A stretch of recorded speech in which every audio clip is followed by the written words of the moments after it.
Onigashima. I'm And Jimmy. I'm Anthony, and today we got chapter 1144, A Time for Warriors. We see Yamato and Tama saving a bunch of the girls, and good for, and the carpenter, good for them. Let's Yeah, they're actually getting somewhere with this, but again, I still find very little purpose in this cover story. Yeah, I need more. it's Like compared to the last one where we literally see them like steal pudding and stuff and invade Big Mom, like this just feels a little lackluster. yeah. I feel like we've seen that sword before that Yamato's holding, but I'm not really sure. Other than that, let's get into the chapter. We got Frankie right at the beginning with some scientific vibes. Uh, we get this really old, 3,000-year-old structure facility that Vegapunk and Bonnie are in, and it begs the question. I don't know if we've ever really seen anything from that long ago in the story, The right? only other thing I can remember, I mean, one Zunisha's really old, Right. but the other thing was the pyramids in Alabasta were Mm, supposed to be like 4,000 years old or something. okay, true. But still, like those are so far away from each other also, like, and I don't know if it looks like it to you. I don't know if I'm crazy, but this kind of looks like a robot that's been rotted over. It I guess does, that's kind of yeah. like the head to me. Kind of looks like maybe they could be eyes, and it has like moss growing over it. Yeah, it's So interesting. then if they had technology like that so long ago, like that's kind of wild too. Yeah, it's true. It makes you think, because I mean Frankie is obviously like the one that's coming upon this, and then we also had some Frankie ties with the Iron Giant and everything. So some people are saying that this kind of represents the first world. You know how in the Elbaf lore, I guess, and in the big mural that we saw. They were saying that like the world has ended like two times before. Once, obviously, Yeah. we're thinking like Void Century, like Emu stuff. This could have been before that. So this is probably from whatever ancient first world relic that you know, and who But knows? it makes me think like, damn, they've reset the world completely twice. Because in the first world, what I thought is like, yeah, sure, they did something. Maybe there was like a flood or whatever, but I didn't think they were like super technologically advanced. Like that's not what I Right. was thinking. But I did kind of think that for the Void Century, because I mean, we saw the Iron Giant, Hmm. but now we're just seeing them like, oh wait, they actually were super advanced back then also. So I wonder if the ancient weapons got created in the first world or in the second world because of stuff they Right. heard about in the first world.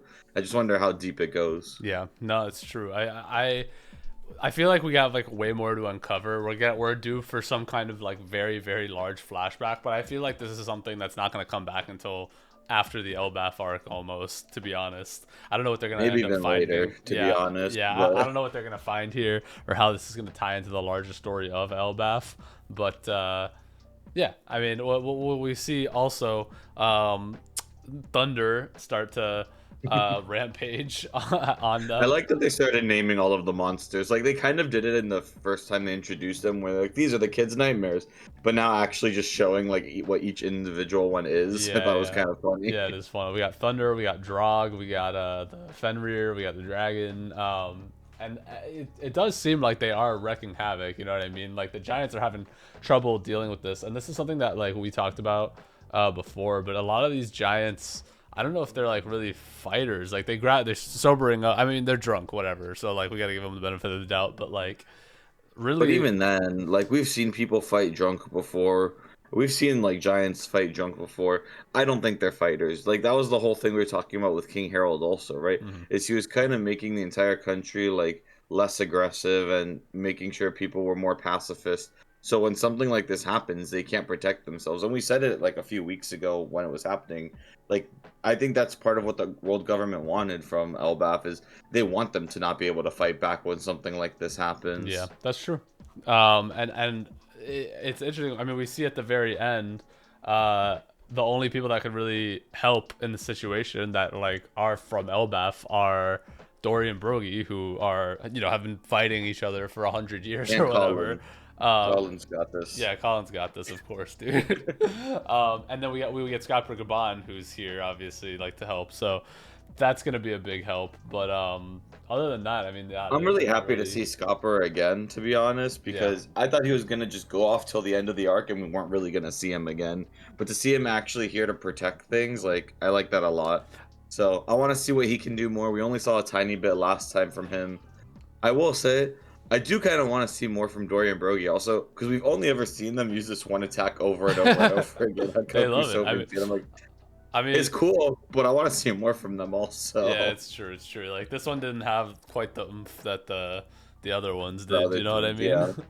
um, so going back a little bit in the chapter, we see kind of how Saul is protecting and trying to get these kids out of the thorns like one by one. They have like kind of a system going now. So I guess there is a way around this like thorn ability, kind of.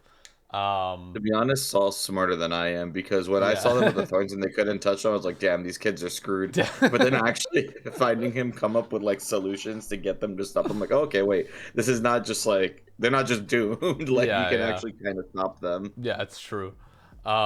I mean, he's a vice admiral. You know what I mean? Like he had the military training. He's got to have some. I mean, You've seen shit like this before. Robin didn't come up with anything. Chopper didn't come up with anything. Two like smartest people in the whole group. They're just like, To be do it, honest, I Saul. mean, I guess the thorns are kind of invisible, so she can't see them.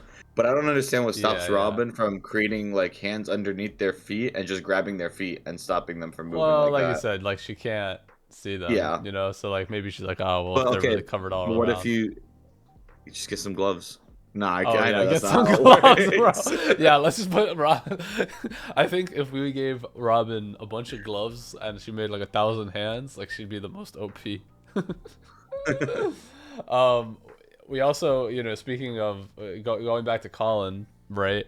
Uh, the Straw Hats they pair up with Colin. They're like, hey, it's this is our ride. Like let's take the ship onwards. I don't know where they're necessarily going, like to help, Well, I feel but like this is gonna lead into what we had talked about a few weeks ago, also, where I was saying that maybe not all the kids get stolen, but I feel like Colin might get stolen because he's like the one we always like care about. Like, there's always right, right. something that happens with kids in an arc, and that's what makes a lot of the Straw Hats like do stuff, right? Mhm. One of them gets kidnapped, like it happened in Wano with like Tama and stuff. Bonnie was a kid that was like being like harassed also last arc and Egghead. So I feel like Colin could be that one for us. And then I wonder if that's going to combine into the theory I was mentioning last week, where what if they only steal Colin and steal the Thousand Sunny? Right. And those are the two big things that the Straw Hats then have to chase after. Yeah, that'd be interesting. I mean, I think it's interesting that like Nami and Usopp are here. I mean, obviously Nami has like the connection to kids, and so like she would have a really emotional reaction to that. Usopp would be there, so he would probably have a similarly visceral reaction to like the Sunny getting stolen. And this kind of sets up like Usopp having an interaction with Keelingam, so that his nightmares would come to life. So I could totally see that. I think I mean we skip down to the next part of the chapter when we see the Gods Knights again. Gunko's jamming out to Brook's song. It seems like, which is Oh fun. yeah, I didn't even catch that. You're right. That is Brooke's song is in Yeah, a new yeah, world. New World. Yeah. At first, I thought it was Uta's song because she has a lyric in that, like in the main song, that she goes like "New World." So I thought it was that, and I was like, "Oh man, like Gunko." That'd be a funny way to You bring know, Uta into the actual yeah, I story. was like, "Oh, like Shank's connection or something," but I will say, if she's listening to music like this, though, she has like headphones, right? She's got her own iPod. The I'm sure, Celestial dude. Dragons are advanced. Yeah, for real, dude. I mean, they got the money to do it. It's funny, like you would imagine that somebody in the Celestial Dragons, like they would be very selective about what music that they're even allowed to hear, because I don't know what Brooke is preaching in that song, but like he's clearly a pirate, and like she's listening to like a pirate's song. Not that they all knew that Brooke was like the pirate when But he they was knew it sulking Brooke. afterwards. Yeah, Yeah. yeah. So it's interesting. Like I think people are saying that this kind of gives credence to the theory that Gunko might be like an undercover person, undercover revolutionary or something. Maybe. I keep hearing theories about that, but I don't know if I necessarily believe it Me yet. neither. I heard So, another theory recently that she could be Law's sister.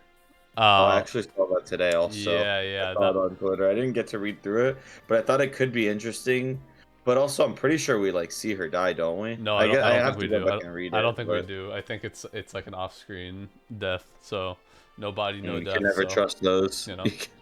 Um, but yeah, so a lot of things happening in this chapter. I think this is more of just like an expositional chapter to get us to the next hype thing. But you know, one really great thing happened at the end of this chapter. Oh, 3 weeks in a row. Say it. No break next week. Hell yeah, no break next week. Yeah, so join us next week. We'll be here. It might be a little late. I'm in the process of moving right now, so the recording might be a little. Yeah, we'll see how it Yeah. goes. We'll try to get the video out to you at any rate. But see you on the Don't next forget to one. like, comment, subscribe also. Yes, and fight us in the comments or drop your theories. You know, I don't even know if there's anything to fight us on in this one. there's not. Yeah, But if you can find something, no go for no it. Zoro and Sanji here in this chapter. Honestly, no Luffy either. But Yeah. all right, y'all. Hey, peace out. Peace.